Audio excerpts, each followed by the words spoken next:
All right, we are with Shoreline Police Chief Kelly Park and King County Undersheriff Jesse Anderson talking about this major drug bust. Nearly 300,000 fentanyl pills seized among a whole slew of other drugs. Could have possibly killed as many as 2 million people. So we want to talk about that now. Chief, in terms of this operation, what can you tell us about how you got turned on to this thing happening in the first place, this trafficking operation? No, absolutely. This has been an ongoing investigation for our detectives. We've worked really hard to keep our investigative teams together despite the limited resources we have. This is a very gifted team and crew, and with the partnership that we have at Southwest Precinct in Burien, they were able to make an excellent case. But this is something they've been working for quite some time, and following some tracker and additional information, we happened to be at the right place at the right time, and this turned out fantastic for us. Oh, is this a matter of, like a confidential informant let you know? I mean, how much can you tell me about I that? can't tell you any of those details, unfortunately, because it is ongoing, and again, we're building additional cases potentially off of this one, so I apologize. No, that's fine. So, of course, we don't want to undermine the court case either, so absolutely. Now, in terms of what was found, what can you tell us about the actual bust itself? This really was due to our detectives being able to build an excellent rapport with the individual that they were dealing with. So just treating this individual with dignity and respect led them back to his residence, where they were able to then seize not only almost 300,000 fentanyl pills, but powder in addition to that, heroin, methamphetamine, cocaine, a stolen weapon, cash. This was significant. Now, Undersheriff, this might be a question better for you, but one of the things about this bust that always, when these things happen, sticks out in my mind is that these things are pressed into pills, and the pills are marked with the M30, which is supposed to be oxycodone. How are they getting these pill presses? I mean, these are things that should not be readily available. Well, anything, right now everything is available on the internet, right? So it's simple. They get on there, search up where do we find this, and they're able to get their hands on it. I don't know specifically where those pill presses are coming from, but it doesn't take much to get hands on whatever equipment is needed to manufacture illegal drugs. Do you know if there's been any sort of request, maybe to the state legislature, or any kind of effort to try to further outlaw these pill presses? Because as I understand it, just in some quick research, is that pretty much anybody can get them, but they have to voluntarily report them to the feds. Yeah, there was some legislation on that. I don't recall specifically what that is, but it had to do with equipment that's used to manufacture. I don't know how much teeth is in that legislation to be able to take enforcement action. Well, and if it's coming off a website from overseas or something, I mean, it's almost impossible to stop it unless the post office snags it, or you know how that works too. Right. So, and Chief, this might be a better question for you. There was only one arrest. Certainly, this person was not working alone. What can you say about other people possibly involved in this distribution that might be on the radar? No, there's absolutely no way that one person could have handled this amount of product.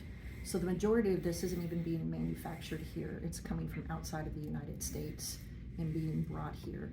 So it takes the individuals to manufacture, those that are transporting, individuals that are holding it. Then you have to get it out to the distributors. There are a lot of people working to continue this problem, not just one. And are we looking for these other people? I mean, again, this is something that we don't want to interfere with an ongoing investigation, but safe to say that's a work in progress? No, absolutely. Every single one of these investigations, again, it involves multiple people. So we're not just trying to make one bust, wipe our hands of it, and walk away. We're always looking for the next level, the higher level, so that we can effect a better investigation, get more of these dangerous drugs off the street, save more lives in the long run. Can you tell us a little bit about the team that was involved? No, absolutely. We've been fortunate enough to keep some of our resources together in our investigative team in Shoreline. They have been working very, very hard around the clock on these cases, where normally they have a team of 5. Our main team right now consists of 2 and their sergeant that was just assigned. So they can't do this work alone. We work in partnership with our Southwest Precinct detectives, team out of Burien as well. And they're working tirelessly. So as it's ongoing, as you said, they're building a trusting relationship with this person. It's maybe one or two people involved, but then when it comes time to move in and make the arrest, I would guess we bring in others. Exactly. So this started with our two investigators in Shoreline. This is their case, and the direct nexus and original piece of this was out of Shoreline. It didn't just affect Shoreline, however. This affected Seattle, White Center, Burien. And when it comes time to go in and make the actual arrest to gather the seized drugs and guns and cash, we have to bring in these additional resources. They can't handle it by themselves. Absolutely. So you mentioned that it affects multiple areas. The drugs apparently intended for Seattle, White Center, Burien, and Shoreline. Correct. What does it mean to you and your team to be able to get this stuff off the street? This is them saving lives. Every single one of those pills could potentially save a life. It's significant. And that's why this work is so important to them. They are very talented, but they're extremely humble. And knowing that is just fantastic. Now, I would be remiss because I'm a dog lover, so what can you tell me about the dog that was involved? Quinn is our favorite. We've got lots of toys all over the precinct for him, and he's always welcome to come and visit. But yeah, got a lot of visits with Quinn lately, and we're very fortunate he's part of our team. Now, in this particular operation, did Quinn use his nose to help identify and find the stuff? No, absolutely. Quinn was an integral part of this, and always is, just such a big part of the team. Go ahead. You might want to touch on who that case was named after. Yes, this case was named after Jade. Jade was one of our former narcotics K9, and now Captain Kobe Hamill was his handler back in the day, her handler rather, and Jade passed away very recently and suddenly. That's why they dedicated this investigation to her, thus the name Jade, Operation Jade.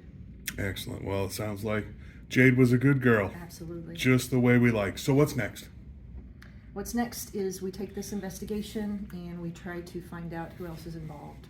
Always looking for the bigger fish, if you will. So where did the drugs come from? Who's got a bigger piece of the pie? Where were they headed? And where do we have other potential stashes so that we can get these dangerous drugs off the street? And meanwhile, the one person that's been arrested will assuredly be going to court. And I neglected to ask you what you're able to tell me about this person who was arrested. Not much because of the ongoing investigation. The prosecutor can give you more information on what's going on with the actual charging of this case, however. Okay, very good. What did I not think of that we need to consider while we're talking about this particular operation? I like to get it out there that this is a societal problem. This is not something that law enforcement is going to fix. We need to get out there and educate and pay attention to what is going on. What are our kids doing? What are they involved in? Because this is a drug that's impacting areas of society, all socioeconomic groups, young people, old people, and it's not something you experiment with. One pill could be it, right? It's lethal. And so we need to continue to get the message out there. If we can decrease or eliminate the demand for fentanyl in this country, we will put the dealers out of, in other countries, primarily Mexico, out of business, or they'll come up with something different. But as long as the demand is there, it's still going to be a problem. And it's continuing to grow and grow and grow. So you can see that even though we're having, making some dents in these people who are involved in delivery of fentanyl, and we're putting them in prison, there's somebody else waiting in line to take their place, right? Or they're continuing to work in different angles. So it's very widespread, very, very concerning, but we have to come together as a society and say, enough's enough. This is not something to try. This is not something to experiment with. And you brought up one other good point too, Chief, and you may or may not be able to answer this, but do we know where this particular cache of drugs came from? We do, but again, it's part of the ongoing investigation. So trying to protect that information so that we can build a bigger case. Understood. And Under Sheriff Anderson made another good point. A lot of these fentanyl pills and the powder comes from Mexico, and we know quite frequently the precursor chemicals come from China, then they're shipped to Mexico, and then they're made into these drugs, which then come across the border into the United States. So I've talked with the federal officials before. They're working on, working with China to try to stop the flow of these chemicals. But until then, this is going to be an ongoing problem, isn't it? Absolutely, yes. All right. Shoreline Police Chief Kelly Park and King County Under Sheriff Jesse Anderson, thanks to you both.